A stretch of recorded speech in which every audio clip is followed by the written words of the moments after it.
Hello students. Uh, Today let's start again conceptual and numerical problem based on the chapter wave optics.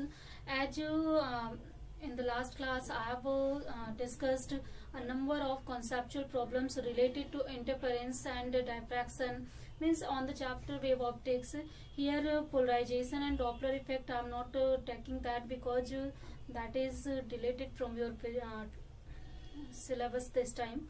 So our conceptual problems are regarding to the subject of interference and diffraction. So one by one I just want to clear all the confusions, and also here with the help of actually these conceptual problems I again just want to give you some conceptual view, conceptual basics, so that you can you will be able to understand every minor thing about the topic and other things. So as we have seen, interference pattern are observed when two lights are superimposed over each other, and that two lights must have the nature of coherency, and other means the sources should be coherent.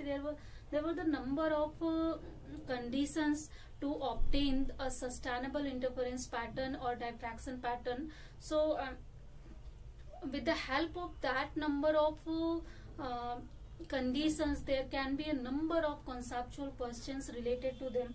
So one by one I am just taking that questions, and I just want to clear you all problems. Like in the condition we always say that the distance between source and screen should not be very large, and it must be at a sufficient distance, means that should be comparable to means the distance or spacing between slits should be comparable to wavelength of light, and other things means they should not be infinitely close, and they should not be at very large distance, means there should be a maintenance of distance to obtain sustainable pattern for the interference pattern. So why we have to do so? This is a conceptual problem, so we can answer that easily. Here I've just taken that two questions also, and one more question I've taken on, and that are all written on the board. So one by one let's discuss them. So first question is that light from two coherent sources is reaching a point where the path difference for yellow light is 3 lambda by 2. What will be the color of the film at the point? So simple question is that if two light sources means if two sources that are coherent, and light from that two sources is reaching to a point for which if we can calculate if path difference for yellow light, that is calculated in 3 lambda by 2. So we just have to give an answer that what will be the color of the film at the point. So actually the color of the point is dependent on the nature of the light source, means whether the light source is monochromatic or polychromatic or white light, means which types of white source we are taking, and according to that there will be different colors at the point where light waves are interfering. So if light is monochromatic, means sources are monochromatic, then for monochromatic case that point will appear as a dark point. If two waves are interfering, that point is will appear as the dark point. But if sources are white light, then in that case that point will appear as the colored light, but there yellow light and its neighboring color, that will be absent. So this is the basic thing, means if it is already given, means with the help of it we can easily tells us that easily conclude that which light will be present there, and also for which light which types of pattern is observing. So in case of monochromatic light there will be only dark white fringes we obtain, and in case of white light we obtain colored fringes. Like in soap bubble we can obtain the colored fringes, and some of the colors are absent here also. So you can observe the interference pattern with the help of soap bubble in case of white light. So next question is that why is interference pattern not detected when two sources are far apart? So as I discussed in starting that I am going to take these two questions, means if this is the condition of interference that two sources should not be kept at far apart, or they cannot be kept at infinitely close distance. There should be a maintained distance between that two sources. So why we have to do so? Both questions are contained here. The last question is also no interference pattern is detected when two coherent sources are infinitely close to each other. Why? So we can see the answer of this question with the help of a relation for fringe width. As we have calculated the relationship for fringe width and distance between source, means there are the number of relationship. So beta is equal to, as you know, that lambda d by d. So means we can say that beta is inversely proportional to small d, and small d is the distance between the two sources, and lambda d, capital D, is distance between source and screen.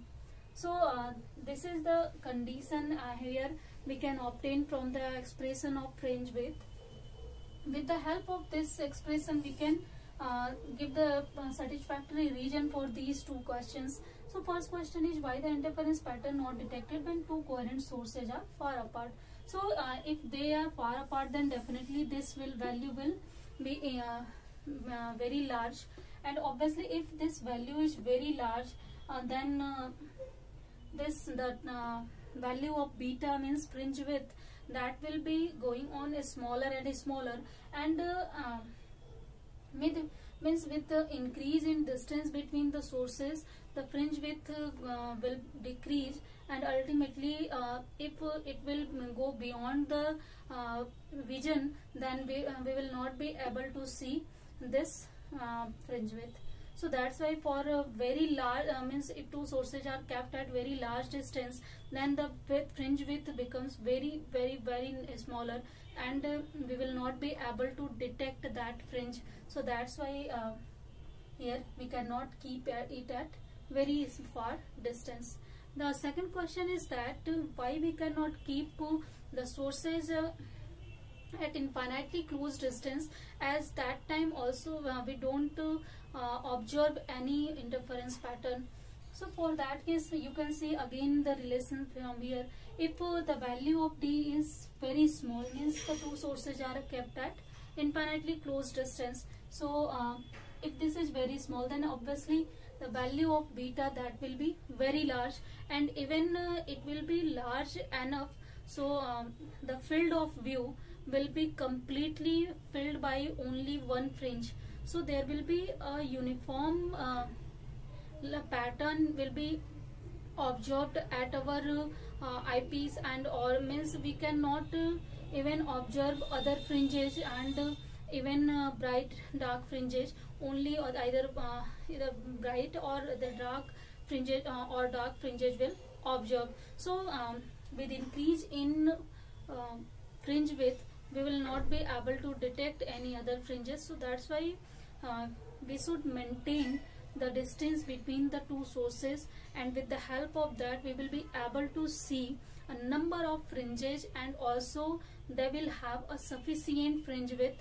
So according to that we will be able to calculate their fringe width, as well as will be able to see the other property, other things with the help of that fringes. So I think this two things means why we cannot keep it at very close distance or very far apart. So this answer is clear to you.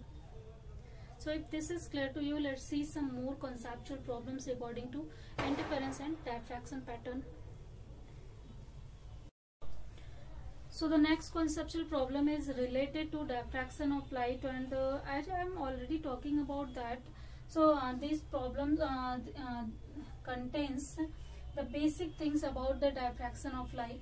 So question is that in single slit diffraction pattern, why the intensity of secondary maximum is less than the intensity of central maximum.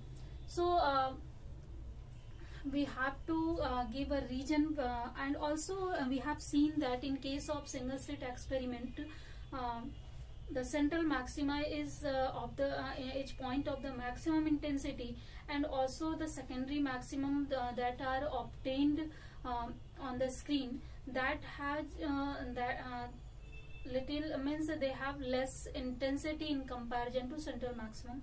So and in case of the interference pattern, we have seen that all the points of maxima that have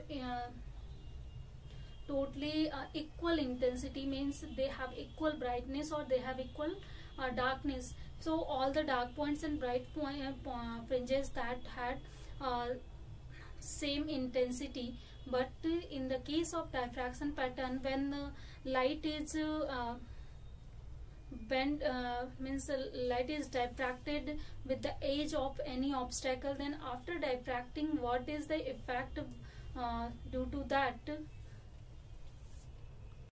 So after diffracting from the slit, when any obstacle is placed in the path of white light or any monochromatic light or any source, then as we have seen that through the edge of the corners of that obstacles, light is bent out. So due to bending, due to diffraction, again when they interfere and produce interference pattern, that is also known as diffraction pattern due to diffraction of light, and they have not that property that the interference pattern contained, means the intensity of secondary maxima that goes on decreasing and decreasing. So that's why after some number of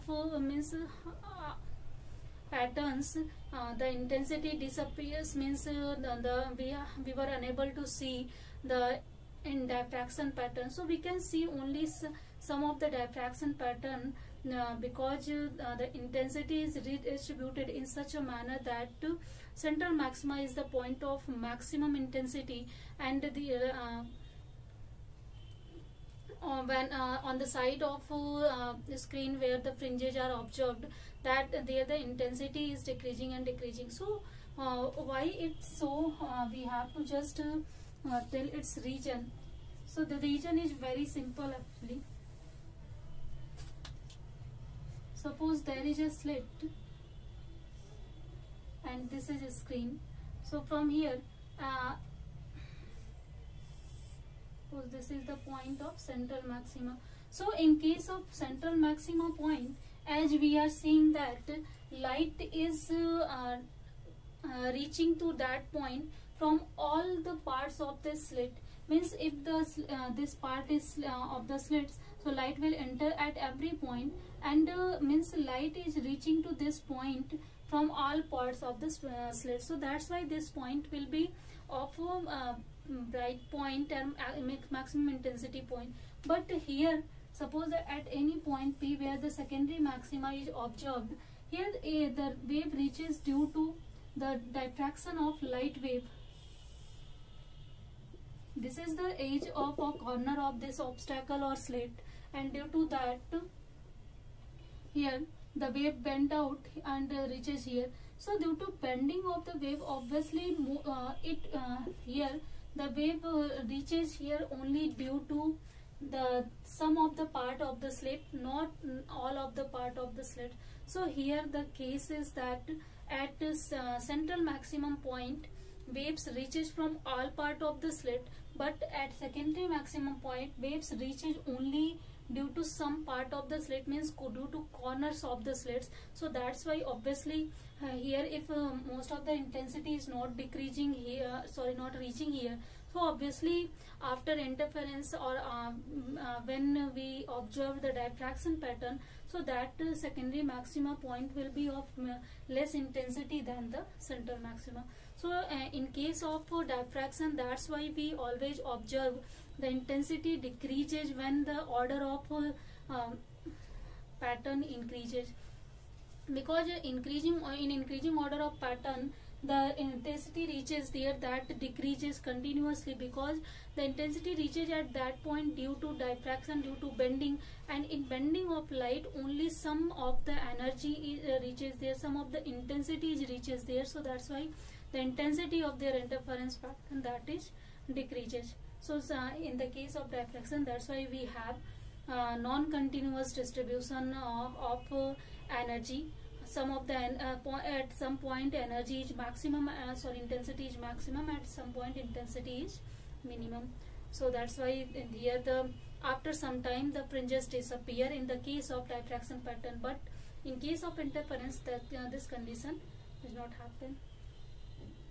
I think the reason is clear to you why in case of diffraction we observe such types of things due to introduction of any obstacle in the path of the light. Means here we are only using in the in path of interfering light, we are using an obstacle, and with the help of that obstacle we are able to change all of the property of interference pattern and easily, and because here due to addition of that obstacle additional path difference is created, and due to that the property of interference pattern that also changes here. So if that things I think that is clear to you. So next question is that why do we not encounter diffraction effect of light in everyday observations? So as you know that and this concept will also come to mind that we are also just like an object, and there are number of objects surrounded us, and why we are not able to observe any diffraction pattern due to that objects. So what is the reason? Because there are obstacles, and obviously due to that obstacle why we are not observing. So as you have you know that the condition of diffraction pattern means when we can see the diffraction pattern when the order of the slit or order of obstacle will be comparable to the order of the wavelength of radiation. So then when the order of that obstacle or that slit that will be comparable to the wavelength of light, then we will be able to see the diffraction pattern. But if that will be very greater, then obviously as you know that this objects which are in our surrounding that are very bigger in size, so due to the their size the wavelength of light that is very small in comparison to that. So obviously due to that we will not be able to see or detect them, because our eye is not sensitive for the observation of such types of diffraction pattern due to this range of this order of light waves. So that this is the reason, because the diffraction pattern is observed, the fringe width is observed that is very small, and our eyes are not sensitive for that. So that's why we cannot observe the diffraction pattern in our everyday observation. We need always some instrument to observe them. With the help of instrument whose resolve means which have some resolving power according to the need of our detection. So with the help of that instruments like microscope, telescope, whether we are using whatever, so with the help of them we can detect the diffraction pattern only. With the naked eye we cannot observe that due to the smaller shape and the two very small fringe width that is produced in that case. The next question is that colored spectrum is seen when we look through a muslin cloth. Why? So if we have some these types of some clothes, then we are seeing that we observe diffraction pattern. So what is the reason? As a number of things are surrounding to us and we are not able to see the diffraction pattern, and what is special in such types of clothes through which we can observe the diffraction pattern? So the reason is that the size of the thread of such types of clothes that are comparable to the wavelength of light, white light. So that's why due to that we are able to see the diffraction pattern, colored pattern due to the such types of clothes. So this is the reason, as I have told you, that this is the condition to obtain the fine diffraction pattern, that the size of the slit or obstacle should be of the order of wavelength of light. And in such types of clothes, the fine slit made by the threads of these clothes that are comparable to the wavelength of light waves. So that's why we observe such types of pattern easily. So I think all these problems related to diffraction pattern, that is are clear to you. So let's see some more conceptual problem. In next class I will discuss the numerical problem based on the wave optics, means numerical problem that will contain the problems on interference and diffraction. So the next question is next question contains again Young's double slit experiment. So here the number of questions can arise, and I have summarized all the questions here. So which kinds of question can be asked, and this can be solved only by one formula. This based on one formula, how number of question in which way can be asked to you in the examination. So let's see them here. The question is that in Young's double slit experiment, what is the effect of following operations on interference fringes? So first is that if the source, the screen is moved away from the plane of the slits, means if we are moving the screen, then what will be the effect on interference fringes? So this can be obtained, as you know that beta is equal to lambda d by t. Here beta is fringe width, lambda is wavelength of light or source light used, d is capital D is distance between source and screen, and small d is distance between two slits or two sources. So with the help of this expression we can easily explain all the questions as that are seen on your screen or board. Simple. So the question is that the screen is moved away from the plane of the slits. It means that D is increasing. So if capital D is increasing, then definitely fringe width will increase. So in this case, interference fringe, the width of interference fringe, that will increase with the increase in that distance. If that means if they are very far away, then definitely these fringe width continually this will increase, and after some time the interference pattern will overlap, and we will not to observe, not to able to observe any interference pattern further. The second question is that the monochromatic light source is replaced by another monochromatic source of a smaller wavelength. So if in place of a monochromatic source which we are using to see the diffraction pattern, we change that monochromatic source with such a monochromatic source of a smaller wavelength, means lambda is decreasing, then what will be the effect on interference fringes? So if with a decrease in lambda, obviously beta will decrease, means the fringe width in that case that will decrease automatically. So with increase in wavelength, beta increases, with decrease in wavelength, fringe width decreases. And if there will be a sufficient small wavelength, for that we will not be able to see or detect any interference pattern due to very smaller size of very small thickness of that. Third question is that the monochromatic source is replaced by a source of white light. So this question I have already explained you before, that if we use white light in place of monochromatic source, then we all obtain the colored interference fringes. So I think there in that case there is no confusion, as I have taken the example of soap bubble and other thing. So in that case I have explained you already, when we take white light in place of monochromatic, then we observe the color fringes.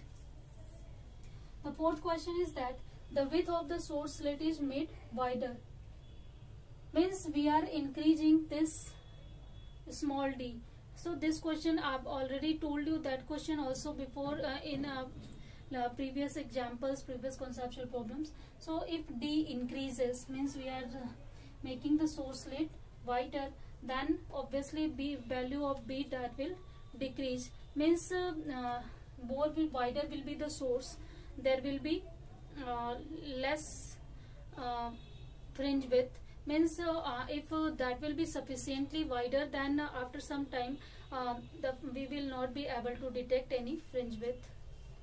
The last question is that the separation between the two slits is increased.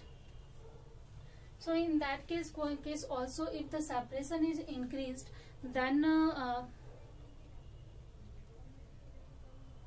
actually the question 4th is I think that is wrong. The width of the source slit is made wider. Here means we are talking about thickness of the slit, means that is we are making wider. So if that will be wider, then definitely there will be less diffraction, or means central maxima that will be of maximum intensity, or that will be bright point, and all other point for the fringe width increases, and also they will overlap, and after some time we will not be able to detect it. That's not the case of this. This is the case of that the separation between two slits is increased. So the small d is the separation between two slits. So if d is increases, then beta will decrease, and with insufficient increment in d, we will not be able to see beta due to our because our instrument are sensitive, or for every instrument there is a limited resolving power. Means they can resolve the two objects at a certain distance, or for certain wavelength. Certain means they have also a condition, and that depends on their resolving power. So if we will increase this distance, then obviously beta will decrease, and after some time the condition will be obtained for which instrument will not be able to see two distinct fringes. So in that case we will not be able to detect any fringes. So based on this formula, a number of questions can be here, and we can explain all the questions as I have explained. So I think in all these things, all these conceptual problems, now you have no confusion, and you can easily explain all the problems related to Young's double slit experiment or single slit diffraction, because in this chapter we have already only actually studied about interference and diffraction. So a number of questions I have taken from that, and I tried to explain all these things. So I think that is all clear to you. In above question, we can also take a question. Suppose that the wavelength of the thickness of slit is of the order of wavelength of light, then what will be the effect on interference pattern? So as you know that this is the condition for diffraction of light. So in that case the interference pattern will be changed into the diffraction pattern. Means for that case we will see the diffraction of light in place of interference of light in the Young's double slit experiment. So I think there is no confusion. If the slits are means their thickness is of the order of the wavelength of light, then they will show the diffraction pattern in place of interference pattern. So there is not very great difference between interference and diffraction. So I think this question is also very important and very basic and conceptual. So I think that is all clear to you. So here the number of question I have just taken, I just have taken the questions regarding to Young's double slit experiment, and with the help of that I think about the Young's double slit experiment, everything is in your mind. Then how the intensity will change, what will be the effect on constructive and destructive interference or maxima and minima, and what can be effect on interference pattern with the changes we are making with source, with distance, and with the screen. So here the means whatever we are using for the observation of interference pattern, we can change according to our will. And if we are changing that, then how the values are changing, how the interference pattern which we are observing, that can change. Means we just we need to know what can affect our interference pattern or diffraction pattern, and with the help of that we will be able to reduce means difficulties in observation of interference pattern. So while making or while observing, we always keep that factors in our mind, so that are the also we know the conditions of interference them, and that are conditions meant we just have to keep in our mind to obtain the sustainable interference or diffraction.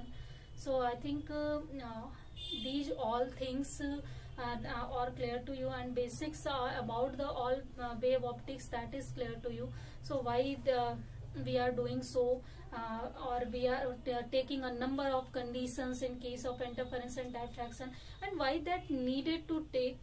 If we are not taking, then what will be the effect? So that is the common question that can arise in your minds, and I have answered all of the questions that can be in your mind. And there are again I have just tried to actually take some of the questions. There are a number of questions except these questions. So you just need to think about it. You just need to know some basics and some regions for that, and if you know that, then you will be able to explain any question regarding to the wave optics. So I think everything is clear to you. So if these are all clear to you, so let's stop the class here today. In next class we will discuss about some numerical problem based on wave optics. So let's end the class here, guys. Thank you.